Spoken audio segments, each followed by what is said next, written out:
সোনালি দিনের সেই ওমর খালিদ, আজ তোমাদের বড় প্রয়োজন। সোনালি দিনের সেই ওমর খালিদ, আজ তোমাদের বড় প্রয়োজন। তোমাদের অভাবে ধরণীতে আজ, তোমাদের অভাবে ধরণীতে আজ চলছে জালিমের নিপীড়ন। আজ তোমাদের বড় প্রয়োজন, আজ তোমাদের বড় প্রয়োজন। তোমরাই পেরেছিলে খোদার জমিনে দিতে মানুষের নিরাপত্তা, তোমরাই ফিরিয়ে এনেছিলে ধরাতে শ্রেষ্ঠতম মানবতা। আজ তোমাদের অভাবে মজলুম জনতা ধুকে ধুকে সয়ে যায় নিপীড়ন। আজ তোমাদের বড় প্রয়োজন, সোনালি দিনের সেই ওমর খালিদ, আজ তোমাদের বড় প্রয়োজন, আজ তোমাদের বড় প্রয়োজন। আলহামদুলিল্লাহ, মহান আল্লাহ পাকের দরবারে আমরা লাখো কোটি শুকরিয়া আদায় করি, যেই মহান রব্বুল ইজ্জাত ওয়াল জালাল আমাদেরকে আজকের ইয়াউমুল এই তাফসিরুল কোরআন মাহফিলে আসার মতো বসার মতো তৌফিক দান করেছেন। এজন্য আমরা সকলেই সেই মহান মালিকের দরবারে একবার কালিমাতুশ শুকর আদায় করে বলছে আলহামদুলিল্লাহ। দুরূদ ও সালাম পাঠ করছে আমাদের নবী, বিশ্ব নবী, মানবতার মুক্তির দূত, মানুষের জন্য উত্তম আদর্শ, যাহার মাধ্যমে আমরা আমাদের জীবন বিধান হিসাবে মহাগ্রন্থ আল কোরআন পেয়েছি, জাহান্নামে যাওয়ার পথ থেকে বাঁচার পথ পেয়েছি, মুক্তির পথ পেয়েছি। কথা বলুন ঠিক কিনা? এজন্য আমরা সকলে সেই নবীর প্রতি একবার দুরূদ ও সালাম পাঠ করছি, সকলে জোরে সোরে মহাব্বতে বলছি সাল্লাল্লাহু আলাইহি ওয়াসাল্লাম। সম্মানিত হাজিরিন, আল্লাহ পাকের শুকরিয়া আদায় করব কেন? তার কারণ তিনিই হলেন আমাদের রব, ঠিক কিনা বলুন?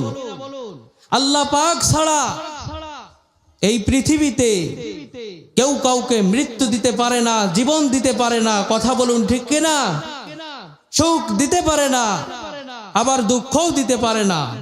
বড় মজার বিষয় হলো এই পৃথিবীতে একমাত্র শুধুমাত্র কেবলমাত্র আল্লাহ পাক ছাড়া কেউ কাউকে হেদায়েত দিতেও পারে না, আবার হেদায়েত নিতেও পারে না। চিল্লাই বলেন কথা ঠিক কিনা?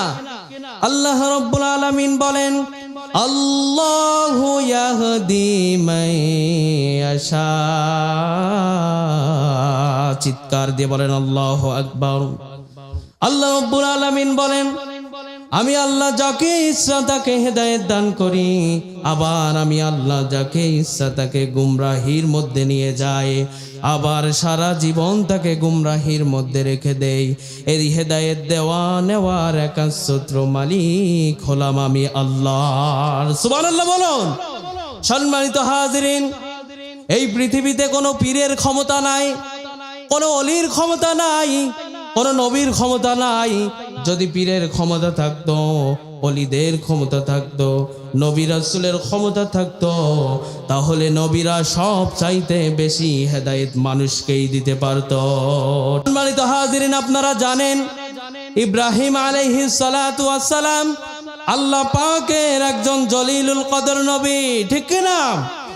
আল্লাহ রাব্বুল আলামিন যাকে মুসলমানদের আইডল হিসেবে, মুসলিম জাতির পিতা হিসাবে আখ্যায়িত করেছেন। কথা বলুন ঠিক কিনা?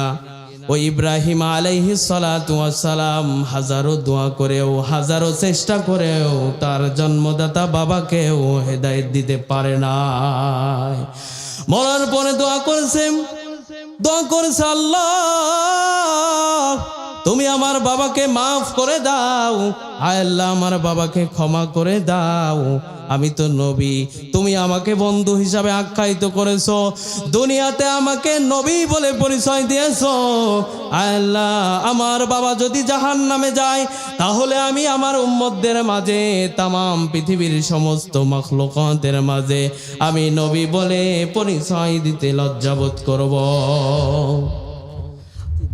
আল্লাহ রাব্বুল আলামিন বলেন, না না না, ও ইব্রাহিম খলিলুল্লাহ, আপনি আমার বন্ধু, আপনি আপনার বাবার জন্য দোয়া করবেন, এটা আমি চাই না, কারণ আমার হেদায়েতের খাতায় আপনার বাবার নাম নাই। এখন আপনি দোয়া করবেন নবী হিসাবে, আমি আল্লাহ কবুল করব না, এটাও বড় বেমানান হয়ে যায়, ঠিক কিনা? আর আমি আল্লাহ রাব্বুল আলামিন যদি আপনার এই দোয়াকে কবুল না করি, তাহলে এই পৃথিবীতে কাফের মুশরিক বেঈমান যারা আছে তারাও কটু কথা বলার চেষ্টা করবে। নবী হিসাবে দোয়া করে কিন্তু তার দোয়া কবুল হয় না, কবুল হয় না। আপনি আর দোয়া করবেন না, আপনাকে বারংবার নিষেধ করা হলো আপনি আপনার বাবার জন্য দোয়া করবেন না, কারণ আমি আল্লাহ যাকে ইচ্ছা তাকে হেদায়েত দান করি, আবার আমি আল্লাহ যাকে ইচ্ছা তাকে আমার ঈমান দান করি।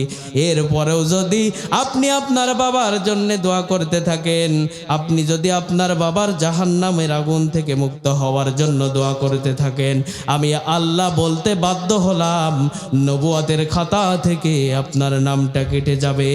আল্লাহু আকবার। সম্মানিত হাজরিন, তাহলে হেদায়েত দেওয়ার মালিক কে? আমাদের ভালো রাখার মালিক কে? সব ক্ষমতার মালিক কে? আল্লাহ পাক ছাড়া এই পৃথিবীতে কেউ কাউকে হেদায়েত দিতেও পারে না, আবার হেদায়েত নিতেও পারে না। কথা বলুন ঠিক কি না? আল্লাহর নবী ইব্রাহিম আলাইহিস সালাম তিনি এমন পরীক্ষিত নবী, আল্লাহ পাক বলেন মিল্লাতা আবিকুম ইব্রাহিম হুয়া সাম্মাকুমুল মুসলিমিন। ও ইব্রাহিম, তুমি বারংবার পরীক্ষায় উত্তীর্ণ হয়ে প্রমাণ করে দিয়েছো মুসলিম জাতির পিতা হিসাবে একমাত্র তুমি যোগ্য। জোরে বলেন সুবহানাল্লাহ।